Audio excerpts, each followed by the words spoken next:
Openly বলে দিচ্ছেন একই আয়াতের ভিতরে পাঁচটা বিষয়। পারা নাম্বার 21, পৃষ্ঠা নাম্বার 13, সূরা লোকমান আয়াত নাম্বার 34। স্পষ্ট আল্লাহ রাব্বুল আলামিন বলেন, ইন্নাল্লাহা ইনদাহু ইলমুস সাআত ওয়া ইউনাজ্জিলুল গায়থ ওয়া ইয়া'লামু মা ফিল আরহাম ওয়া মা তাদরি নাফসুম মাযা তাকসিবু গাদা ওয়া মা তাদরি নাফসুম বিআইয়ি আরদিন তামুত। জোরে বলি আল্লাহু আকবার। আল্লাহ রাব্বুল আলামিন বলেন, বান্দারে এই পাঁচটা বিষয় সরাসরি আমার কৃতিত্ব, আমার নেতৃত্ব। এই পাঁচটা বিষয় আমি ছাড়া কারোর কোনো এখতিয়ার নাই, অধিকার নাই। নাম্বার 1 হলো কিয়ামত কবে হবে। নাম্বার 2 কখন কোন জায়গায় কতটা বৃষ্টি বর্ষণ হবে। নাম্বার 3 মাতৃগর্ভে কি সন্তান দেওয়া হবে। নাম্বার 4 কার কোথায় রিজিক কি অবস্থায় আমি সাজিয়ে রেখেছি। নাম্বার 5 কার কখন কি অবস্থায় মৃত্যু হবে। এই পাঁচটা বিষয় আমি আল্লাহ ছাড়া পৃথিবীর কোন মানুষের কোন এখতিয়ার নেই। তাহলে কেন, কোন লজ্জায় আমরা নির্লজ্জের মতো হারাম পন্থা অবলম্বন করব? রিজিকের ফয়সালা যেহেতু আল্লাহর পক্ষ থেকে, আল্লাহ যেখানে বলছেন, বান্দা তোমার রিজিকের ফয়সালা আমি সেই দিন করেছি যেদিন তোমার মায়ের পেটে তোমার রূহ দিয়েছি। এট ফার্স্ট তোমাকে 4 মাস ধরে তোমাকে মাতৃগর্ভে সুন্দরভাবে আমি সাজিয়েছি, বানিয়েছি। 120 দিন সময় নিয়ে আমি নিপুণভাবে তোমাকে বানালাম। আল্লাহ নিজে বলছেন, অনেক সুন্দরভাবে তোমাকে বানালাম 120 দিন সময় নিয়ে। প্রথম 30 দিন রক্তপিণ্ড, তোমার বাবার 1 ফোঁটা মাত্র নাপাক পানি। তারপরে 30 দিন পানি, শুধু পানি আর পানি, পানির একটা ব্লাডার। তারপরে 30 দিন 1 টুকরা গোশতের ডালা। তারপরে 30 দিনে তোমার হাত, তোমার পা, তোমার নাক, তোমার চোখ, তোমার মুখ, তোমার হেড, তোমার পেট, তোমার পিঠ, তোমার শরীরের যাবতীয় অঙ্গ প্রত্যঙ্গ গুলো কমপ্লিটলি 120 দিনে বানালাম। ও বান্দা, যখন তুমি সুন্দর একটা মানব শিশু তৈরি হয়ে গেলে, আমি 2 জন ফেরেশতাকে তোমার মায়ের মাথার কাছে বসিয়ে দিলাম। তোমার মায়ের মাথার কাছে 2 জন ফেরেশতা পাঠিয়ে দিয়ে আমি বললাম, ফেরেশতারে আমার বান্দা আবুল কালাম আজাদ দুনিয়াতে যাবে।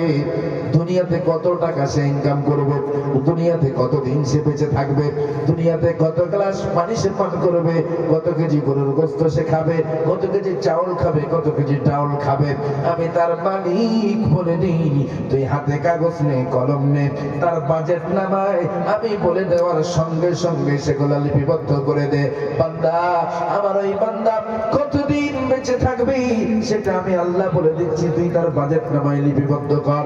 কত লক্ষ টাকা ইনকাম করবে সারাটা জিন্দেগি আমি আল্লাহ বলে দিলাম, তার বাজেট নামায় উল্লেখ করে দে। ও মুসলমান ভাইরা, আজ আমি আপনাদের কাছে বলে দিই, আপনি কত টাকা ইনকাম করবেন, আপনি দুনিয়াতে আসার পূর্বে রব্বুল আলামিন আল্লাহ আপনার মায়ের মাথার পাশে 2 জন ফেরেশতা পাঠিয়ে আপনি মাতৃগর্ভে থাকা অবস্থায় সেটা আল্লাহ সিলেক্ট করে দিয়েছেন। তারপরেও নির্লজ্জের মতো কেন আপনি হারাম পন্থা অবলম্বন করবেন?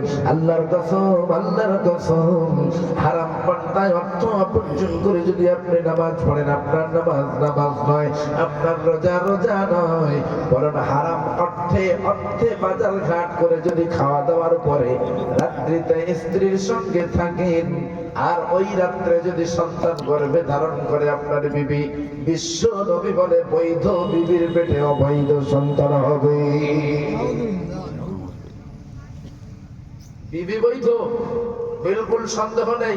আপনি কবুল বলেই নিয়ে এসেছেন সকিনাকে, নো প্রবলেম। তারপরে ইনকামে যদি গলত থাকে, ইনকাম যদি হারাম হয়, হারাম অর্থে বাজার করে যদি রাত্রে বিবির সঙ্গে থাকা যায়, আর ওই রাত্রে বিবি যদি গর্ভে সন্তান ধারণ করে, বিশ্ব নবী বলে বৈধ বিবির পেটে অবৈধ সন্তান আসবে। নাউযুবিল্লাহি মিন যালিক। এই কারণে আমার সমাধান রাস্তা নেই। আল্লাহু আকবার, কি আশ্চর্য! তাগড়া জওয়ান, যদি আয় রোজগার করে, যদি পরিশ্রম করে, আলহামদুলিল্লাহ, তার ভাতের অভাব হয় না। অথচ আমার সমাজের কিছু মানুষ আছে লটারি কেটে রাতারাতি বড় লোক হতে চায়, আর একজনের হকে ফাঁকি দিয়ে রাতারাতি ফুলে কলা গাছ হতে চায়, মানুষকে ঠকিয়ে ধোকা দিয়ে বোকা বানিয়ে বড় লোক হতে চায়। যদি হারাম পন্থায় অর্থ উপার্জন করেন আর হালাল পন্থায় অর্থ উপার্জন করেন, বাজেট নামায় যেটা আছে 5 লাখ, 10 লাখ, 20 লাখ, আল্লাহর পক্ষ থেকে বাজেট নামা যেটা আছে সেটাই হবে। তামাম পৃথিবীবাসী আল্লাহর বিরুদ্ধে সংগ্রাম করে যদি আল্লাহ আপনার বাজেট নামায় 5 লাখ করে রাখে, ওই 5 লাখ থেকে 1 পয়সা বাড়ানোর ক্ষমতা কি কারো আছে? বাজেট নামায় আল্লাহর পক্ষ থেকে যদি 5 লক্ষ থাকে, তামাম পৃথিবীবাসী আপনার পক্ষে আল্লাহর বিপক্ষে সংগ্রাম করে 1 পয়সাও যেমন বাড়িয়ে দিতে পারবে না। আল্লাহ বলে, বান্দা, আমি যদি তোমার বাজেট নামায় রাখি 5 লাখ, তামাম পৃথিবীবাসী তোমার বিপক্ষে যে যদি তা থেকে 1 পয়সা খুশি নিতে চায়, ও বান্দা পারবে না, কারণ আমি আল্লাহ তোমার জন্য সেটা সিলেক্ট করে দিয়েছি। বলেন সুবহানাল্লাহ। আসলে সেই আল্লাহর প্রতি আমাদের আর ভরসা নেই, কনফিডেন্স নেই, কারণ আমরা আমাদের ডাইনে বামের সম্মুখে পিছনে রাতারাতি দেখতে পাচ্ছি কিছু মানুষ আছে, আজকে আছে সে একেবারে পথের ভিখারি, রাতারাতি দেখছি ফুলে ফেপে একেবারে কলা গাছ। তাদের দেখে হিংসা হয়, তাদের দিকে অনেকটা আশা জাগে যে সে যদি এত টাকার মালিক হয়ে যেতে পারে এত অল্প দিনের ভিতরে, আমি কেন পারছি না, সে কিভাবে করছে, আমি সেইভাবে করব। এইভাবে মানুষ যদি ফিকির করে হারাম পন্থায় জড়িয়ে যায়, বিশ্বাস করো আমরা কবরে চলে যাব, আমাদের কোনো দাম নাই, বরং এই পৃথিবীতে বসবাসকারী কোন জন্তু জানোয়ারের দাম আমাদের থেকে আল্লাহর কাছে বেশি। ফিরে আসো, তওবা করুন। এই আমাদের উপরে যে সমস্ত জুলুম অত্যাচার গুলা হচ্ছে, এজন্য আমি অন্তত অন্য কাউকে দায়ী করি না। আল্লাহর নবী স্পষ্ট বলেছেন, যখন আল্লাহর বান্দারা আল্লাহ ভোলা হয়ে যায়, যখন আল্লাহর বান্দারা আল্লাহর জিকির, আল্লাহর স্মরণ থেকে দূরে সরে যায়, অটোমেটিক্যালি তাদের উপরে আল্লাহ জুলুম বা শাসন নাযিল করে।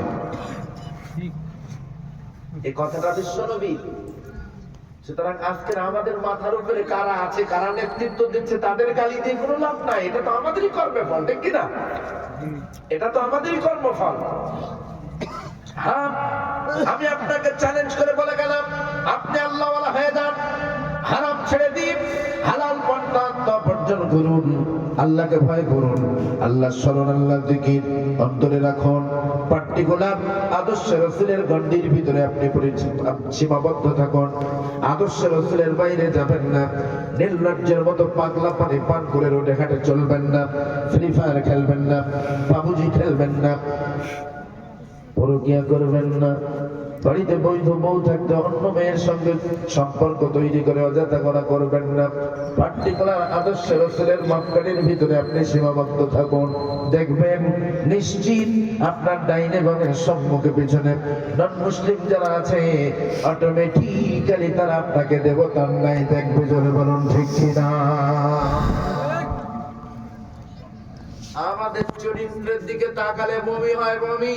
আমি নিজে রাস্তা দিয়ে হেঁটে যাচ্ছি, আল্লাহ সাক্ষী, মিথ্যা বলছি না, রাস্তা দিয়ে হেঁটে যাচ্ছি, আমার সমাজের এই মুসলমান জাতির কোন এক পুরুষ এই নির্লজ্জের মতো পাগলা পানি এত গিলেছে, মদের ধরেছে, তার বউরে বলছে, ওরে অমুকের বেটি, তোরে 3 তালাক, তোর বউয়ের 9 তালাক।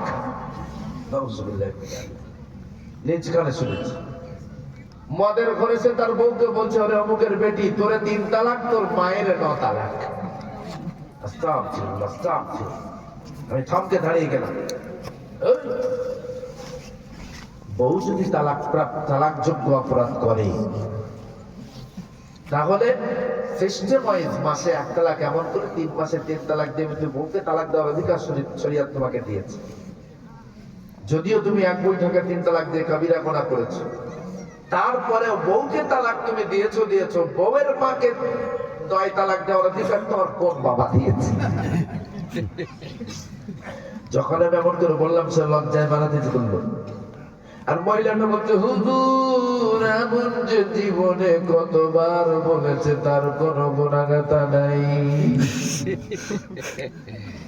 তারপরে তুমি ঘর করো। বলে কি করবো, উপায় নাই।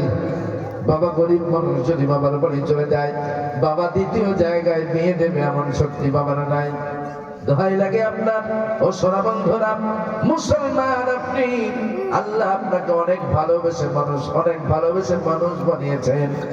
আল্লাহ অনেক আশায় আকাঙ্ক্ষিত হয়ে আপনাকে সৃষ্টির শ্রেষ্ঠ বানিয়েছেন। আল্লাহ অনেক কুদরতি কায়দায় আপনার মুখটাকে পবিত্র রেখেছেন, অপবিত্র করেন নাই। আল্লাহ চাইলে আমার মায়ের নাপাক পানিটা, আমার মায়ের পিরিয়ডের নাপাক খাবারটা, মায়ের গর্ভে আমাকে আপনাকে একমাত্র মায়ের সেই বর্ধিত রক্তটাকে দিয়ে আমাকে আপনাকে হৃষ্টপুষ্ট করেছেন। মায়ের পেটে খোরাক বলতে একমাত্র মায়েদের মাসে যে স্রাব বেরিয়ে যায়, ব্লাড বেরিয়ে যায়, সেই ব্লাডটাই ছিল একমাত্র আমাদের খাবার। রব্বুল আলামিন আল্লাহ বলেন, বান্দারে জমিনে দি আমার জিকির করবি যে ঠোঁট দিয়ে, জমিনে গিয়ে আমাকে আল্লাহ বলবি যে ঠোঁট দিয়ে, ওই ঠোঁটটা আমি তোর অপবিত্র করতে চাই না। তোর মায়ের নাপাক রক্তটা তোর মায়ের নাড়ির সঙ্গে তোর নাড়ির ভিতরে ঢুকিয়ে দিলাম, তোর নাড়ি দিয়ে তোর পেটের ভিতরে ঢুকিয়ে দিলাম, তোর গালটাকে আমি পবিত্র রাখলাম বান্দা। কারণ তুই জমিনে এসে ওই গাল দিয়ে ওই ঠোঁট দিয়ে আমার জিকির করবে। ও মুসলমান ভাইয়েরা, আল্লাহর জিকিরের জন্য আল্লাহ রাব্বুল আলামিন আমাদের গালটাকে পবিত্র রাখলেন মাতৃ গর্ভে অনেক কৌশলে। আর আমরা এমন নির্লজ্জ হারামখোর, সেই গালের নির্লজ্জের মতো পাগলাপনে ঠেলে দিয়ে রাতের অন্ধকারে রাস্তা দিয়ে হেঁটে হেঁটে যাই। যাওয়ার সময় রাস্তার পাশে দাঁড়ানো মোটা মোটা গাছগুলাকে মানুষ দেখি আর বলে, ওই সব সাইড দে। আশ্চর্য ব্যাপার, রাস্তার পাশে দাঁড়িয়ে থাকা গাছগুলোকে ধরে ঠেলা মারো, ওই সব সাইড দে। আমি সলিমুদ্দিন যাচ্ছি, দেখতে পাচ্ছ না? এমনও নির্লজ্জ আমার সমাজে আছে। মদের ঘরে বাড়িতে যে বউকে অনেক সময় মা বলে ডাকে, এইরকম নির্লজ্জ আছে। ছোট ছোট বাচ্চারা 16 বছর 17 বছর বয়স, কামচায় দোকায় পাশ দিয়ে বেরিয়ে গেলে একেবারে বিকলাঙ্গ। অল্প বয়সের 15-16 বছরের ছেলে, সে হেঁটে যাচ্ছে যেন সিটটানা দেখে যাচ্ছে। হঠাৎ দিন এই ছেলেটা তো সুস্থ স্বাভাবিক, ওর আবার কি হলো, ঘাড় মুখ দেখে যাচ্ছে কেন? বলে হুজুর হিরোইন খায়, হিরোইন। বলে হোয়াট ইজ হিরোইন? বলে সে একটুকুনি খেলে ওই রকমই সব হয়ে যায়। আবার ওরা মনে করে আমি বস। হে মুসলিম নওজোয়ান, তোমার হাতে গাঁজা নাই, তোমার হাতে থাকার কথা ছিল আল কোরআন, তোমার হাতে থাকার কথা ছিল কলম। যদি কোরআন ও কলম তুমি ধরতে পারো, তুমি জেনে রেখো তুমি সালাহুদ্দিন আইয়ুবীর উত্তরসূরি, জামালউদ্দিন আফগানের উত্তরসূরি, নূরউদ্দিন জাঙ্গের উত্তরসূরি, তুমি আবু বকর ওমরের উত্তরসূরি। তুমি যদি এক হাতে কোরআন অপর হাতে কলম তুলে নিতে পারো, অন্যান্য সম্প্রদায়ের মানুষ যারা আছে তারা তোমাকে দেবতা মানবে, সন্দেহ নাই, ঠিক কিনা? কিন্তু দুর্ভাগ্য, আজকে আমরা নিজেরাই আমাদের কপাল পুড়িয়ে দিলাম। আজ আমরা নিজেরাই আমাদের কপাল ফাটিয়ে নিলাম। এখনো সময় আছে, ফিরে আসুন, আল্লাহকে ভয় করুন, আল্লাহর নবীর আদর্শের মাপকাঠি অনুযায়ী চলুন। দেখবেন ডাইনে বামে এই দুর্মাদের অনেকেই থাকবে, আপনার বিরুদ্ধে চারণ করবে, দুশ্মনী করবে। আপনার জেনে রাখা দরকার, তাদের থেকে অনেক বড় দুশ্মন মুসলমানদের ছিল, যেমন মিস্টার ফিরআউন, যেমন মিস্টার নমরুদ।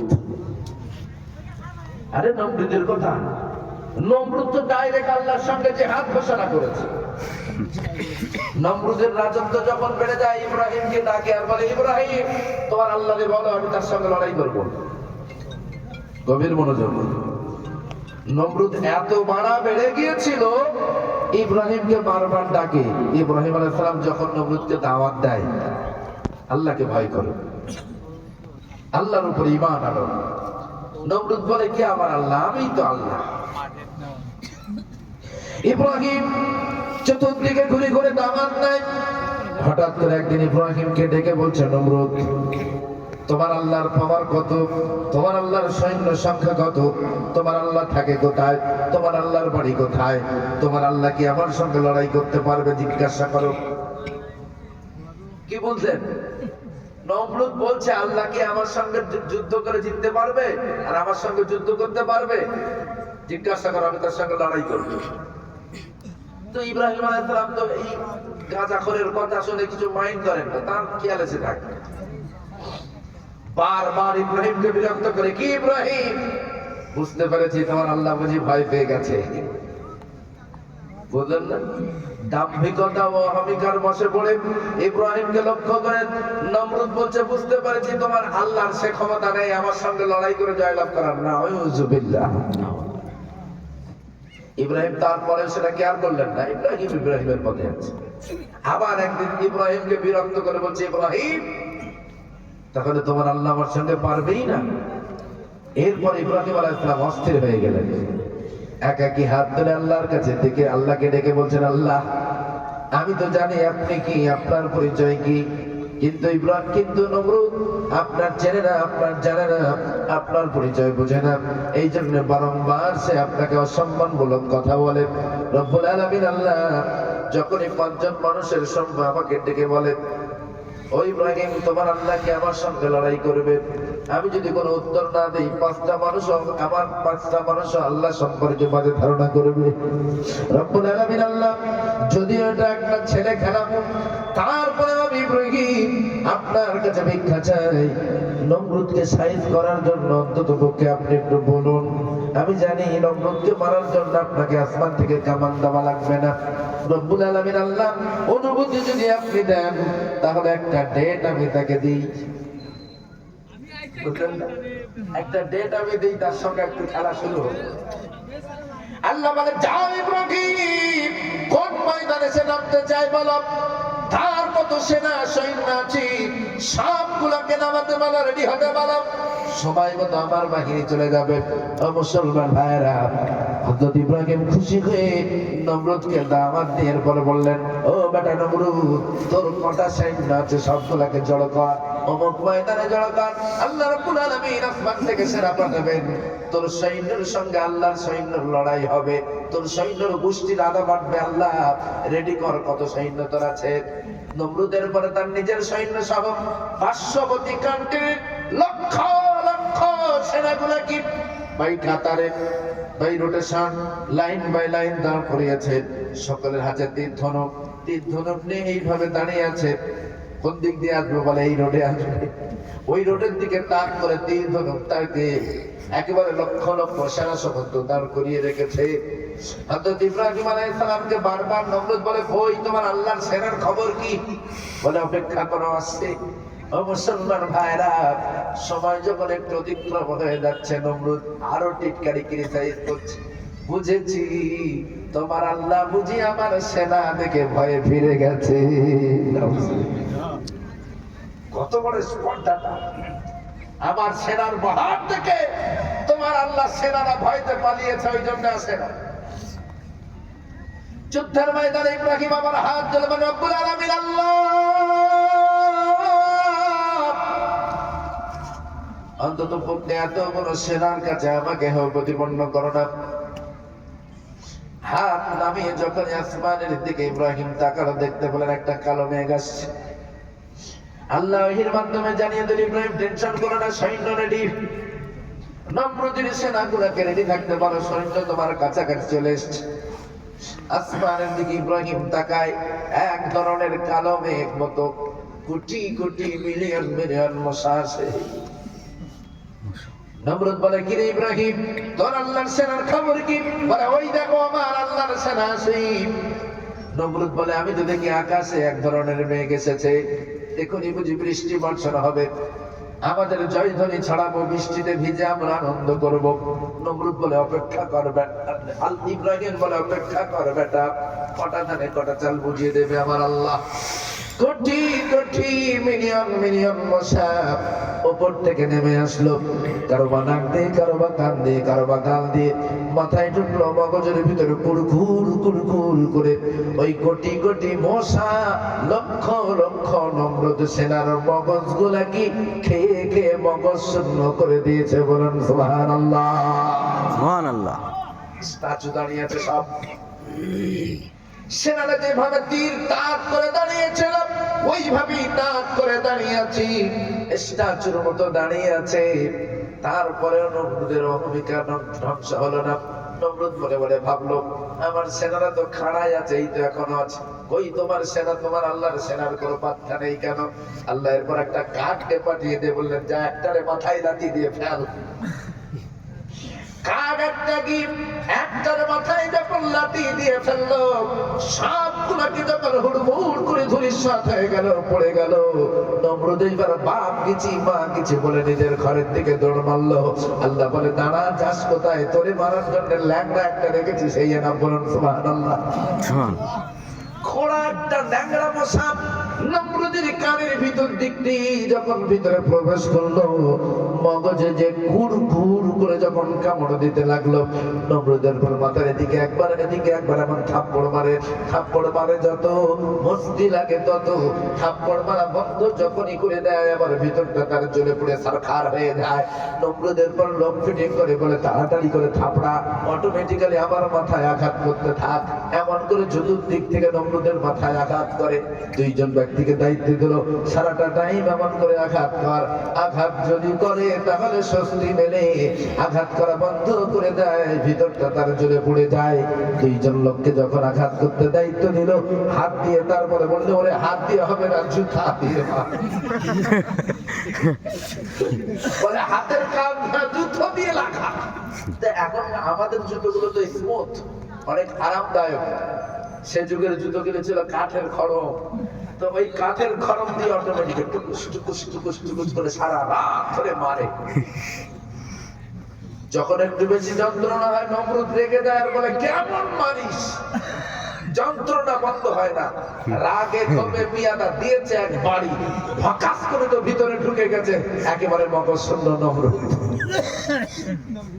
তো সেই নমরুদের থেকে বড় নমরুদ কিন্তু পৃথিবীতে আর কেউ আসে নাই। সুতরাং আমার প্রিয় ভাইরা, আপনারা আপনাদের কাজ যদি যথাযথ করতে পারেন, আল্লাহর শরণ আল্লাহর ভয় যদি আমাদের ভিতরে থাকে, তাহলে আমি দৃঢ় বিশ্বাসী, সেই আল্লাহ যেভাবে নবী ইব্রাহিমকে বেলজিতের হাত থেকে বাঁচিয়ে নমরুদের গোষ্ঠী শুদ্ধ ধ্বংস করেছিলেন, যেভাবে মুসার সঙ্গে বেয়াদবি করবার জন্য ফিরাউনের গোষ্ঠী শুদ্ধ ধ্বংস করেছিলেন, ঠিক সেভাবেই আমাদের সঙ্গে যে বা যারাই বেয়াদবি বেউজ্জতি করবে, তাদেরও গোষ্ঠী শুদ্ধ ধ্বংস করবে, কোনো সন্দেহ নাই। তবে শর্ত হলো আমাদেরকে আল্লাহ ওয়ালা হতে হবে, ঠিক কিনা? আমাদেরকে আল্লাহ ওয়ালা হতে হবে। আমরা যদি আল্লাহ ওয়ালা হতে পারি, তাহলে নিশ্চিত আমাদের ডাইনে বামে সম্মুখে পিছনে দুশ্মন যতই আছে, তাদের দুশ্মনের কুচ পরোয়া নেই। তবে আমি আপনার কাছে অনুরোধ করে যাব, আমাদেরকে ভ্রাতৃত্ববোধের উপরে অবশ্যই নজর রাখতে হবে। এজ এ মুমিন হিসাবে, মুসলমান হিসাবে, আমরা রাহমাতাল লিল আলামিনের উম্মত হিসাবে ভ্রাতৃত্ববোধে যেন কোনো রকম ঘাটতি না থাকে।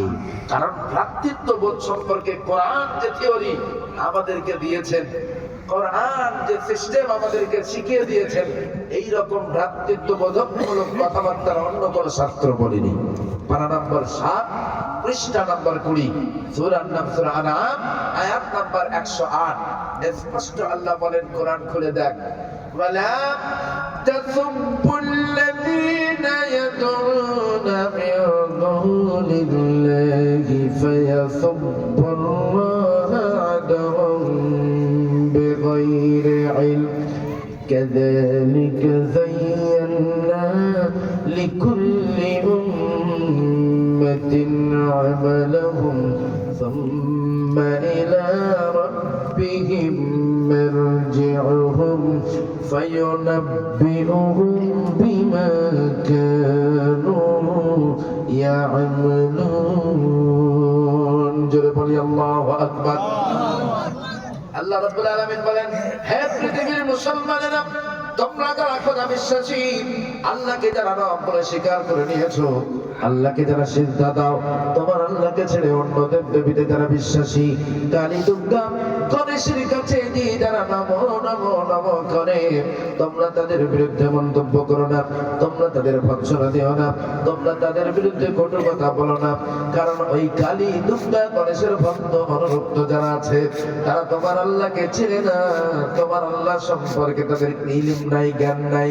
সুতরাং তোমরা যদি তাদের কালীকে গালি দাও, তোমরা যদি তাদের দুর্গাকে গালি দাও, তোমরা যদি তাদের গণেশকে গালি দাও, ওই কালী দুর্গার ভক্ত অনুরক্ত যারা আছে, তারা তোমার আল্লাহকে না চিনে তোমার আল্লাহকে গালি দিতে পারে। স্পষ্ট আল্লাহ বলছেন। ইভেন পরের অংশে আরো বলছেন, কাযালিক যায়্যানা লিকুল্লি উম্মাতিন আমালাহুম। একেবারে হিসাবে মুসলমান হিসাবে তোমার ধর্মীয় আচার অনুষ্ঠানগুলো তোমার কাছে যেমন ইম্পর্টেন্ট, আনন্দদায়ক, আকর্ষণীয়, ঠিক তদ্রূপ নন মুসলিম যারা, হিন্দু যারা, খ্রিস্টান যারা, বৌদ্ধ যারা, তাদের ধর্মীয় আচার অনুষ্ঠানগুলোকে আল্লাহ তাদের কাছে আকর্ষণীয় করে দিয়েছেন। এখন ডাউট লাগতে পারে, আল্লাহ যদি কালীর কাছে আবেদন নিবেদন করাটা আকর্ষণ করে দেয়, আল্লাহ যদি অন্য সম্প্রদায়ের মানুষের কাছে তাদের ধর্মীয় আকর্ষণ গুলোকেই দিয়ে থাকেন, তাহলে আগামীকাল থেকে আর মসজিদে নয় বরং মন্দিরে যাব, মন্দিরে যে ঠাকুরের কাছে নমো নমো নমো করবো, নব নব নব যেতে পারেন। আল্লাহ নিজেই বলছেন, কাযালিকা যায়্যানা লিকুল্লি উম্মাতিন আমালাহুম। যেটা যার আমল তার আকর্ষণ দেন আল্লাহ। আপনি সিজদা দিয়ে মজা পান, তারা ঠাকুরের কাছে আবেদন নিবেদন করে মজা পায়। আপনি আপনার তাবারুক খেয়ে মজা পান, সিন্নি খেয়ে মজা পান, তারা তাদের প্রসাদ খেয়ে মজা পায়। এই আকর্ষণ দেওয়ার মালিক আল্লাহ। আল্লাহ নিজেই বলছেন, আমি যার ধর্মের প্রতি আকর্ষণ আমি নিজেই আল্লাহ দিয়েছি। সুতরাং প্রিয় ভাইরা আমার, আমরা সিজদা দিয়ে আল্লাহর কাছে যেমন নিজেকে গর্বিত মনে করি, রমজানের রোজার শেষে সম্মুখে ইফতারি নিয়ে বসে থাকাটা যেমন আনন্দদায়ক মনে করি, ঠিক তদ্রূপ হিন্দু ভাই যারা আছে তারা তাদের ঠাকুরের প্রসাদ পাওয়ার জন্য তারা আনন্দ উপভোগ করে অপেক্ষায় বসে থাকে। সুতরাং আল্লাহ রাব্বুল আলামিন বলেন, বান্দা অন্য ধর্মকে খাটো করে নয়, অন্য ধর্মের বিরুদ্ধে কোনো মন্তব্য নয়, বরং তাদের ধর্মের প্রতি আকর্ষণ আমি আল্লাহ দিয়েছি। এতে মুসলমান হিসাবে আপনার যদি মনে এমন আশা জাগে, আল্লাহ যদি আকর্ষণ দিয়ে থাকে ঠাকুরের কাছে আবেদন নিবেদন করার, তাহলে আগামীকাল থেকে আর মসজিদে নয় বরং মন্দিরে যাব, নবগ্রাম যেতে পারেন। তবে এদের শেষ অংশে আল্লাহ বলেন, সুম্মা ইলা রাব্বিহিম মারজিউহুম ফায়ুনাব্বিউহুম বিমা কানু ইয়ামালুন। জোরে বলি আল্লাহু আকবার। আল্লাহ বলে, বান্দারে নির্দিষ্ট একটা সময় দিয়ে আমি তোমাকে পৃথিবীতে পাঠিয়েছি, ওই সময় যখন শেষ হয়ে যাবে বান্দা, অনিবার্য তোমাকে আমার কাছে রিটার্ন হতে হবে। আমি আজরাইল নামক একটা ফেরেশতা রেখেছি, ওই আজরাইল তোমাকে লক্ষ্য করে টিকার টানবে। আর আজরাইল যখন টিকার টানবে তার লক্ষ্য ভ্রষ্ট হয় না, অনিবার্য তোমাকে আমার কাছে ফেরত আসতে হবে বান্দা। যখন তুমি আমার কাছে আসবে, আমি রব্বুল আলামিন আল্লাহ তোমার কণ্ঠনালী কিনারি ঘাড়ে গর্দানে গ্রীবাদেশে পাওয়ারফুল একটা করে সিসি ক্যামেরা মেমোরি লাগিয়ে রেখেছি। ও বান্দা, তার ভিতরে ডেট বাই ডেট ভিডিও সব রেকর্ড করা আছে। তুমি কাকে সিজদা দিয়েছো বান্দা? যদি দেখি তোমার আমলনামায় অনলি ফর কেবলমাত্র শুধুমাত্র আমি আল্লাহ আমার সিজদা আছে বান্দা, তাহলে ডাইরেক্ট তোমাকে জান্নাতুল ফিরদাউস দেব। বলুন সুবহানাল্লাহ। আর তোমার আমলনামা আলগা করে যদি দেখি খালি দুঃখার সিজদা আছে বান্দা, গড়ায় গন্ডায় 16 আনা হিসাব আমি তোমার সেদিন বুঝে নেব। সুতরাং মন চাইলে মন্দিরে, মন চাইলে মসজিদে, নো প্রবলেম। মাশাআল্লাহ, আল্লাহর এক বান্দা 250 টাকা মসজিদে দান করেছেন। আল্লাহর রাস্তায় আমরা কি করতে পারি? অনেক সময় যে অ্যাকচুয়ালি রাত্র গভীর হচ্ছে তো, ঠান্ডার দিন। সুতরাং আমি আপনাকে যে কথা বলতে চাইছিলাম, আল্লাহর কাছে আমাকে আপনাকে যাওয়াই লাগবে আমাদের জীবনের প্রত্যেকটা কর্ম নিয়ে। এতে তো আমরা কোন রকম ডাউটফুল নয়। ডাউটফুল আছে কি? আল্লাহর মুখোমুখি আমাদের দাঁড়ানো লাগবে, এতে কি আমাদের কারোর কোন রকম ডাউট আছে? No doubt.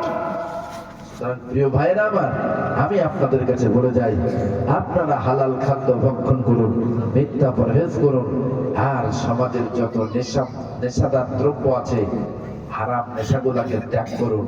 দেখবেন আপনার সমাজ আস্তে আস্তে ডেভেলপ হবে। দেখবেন আপনি এলাকায় সম্মানী হবেন, মানি হবেন। আর আমার সমাজের ভিতরে এই সমস্ত কালচার গুলা যদি আসে, আশ্চর্য ব্যাপার, 14-15 বছরের ছেলেরা গাঁজায় দম দেয়। আচ্ছা বলুন তো, যে গাঁজা খায় তার গাল দিয়ে যে দুর্গন্ধ বার হয়, ওই দুর্গন্ধটা কি তার নাকে যায় না? তার নিজের নাকে যায় না? মাঝে মধ্যে খাদ্য খাওয়ার পরে দাঁতের ভিতরে যদি একটা সামান্য একটু কিছু যদি জড়িয়ে থাকে, একটা ডাউল বা একটা ভাত বা এক টুকরা গোশের অংশ যদি একটু দাঁতে জড়িয়ে থাকে, ওইটা পচে কি হারে দুর্গন্ধ হয় বলেন তো? তো ওই দুর্গন্ধটা তো নিজের নাকে আসে। এই যে অনুভূতিটা তাদেরকে নেই। আর একজন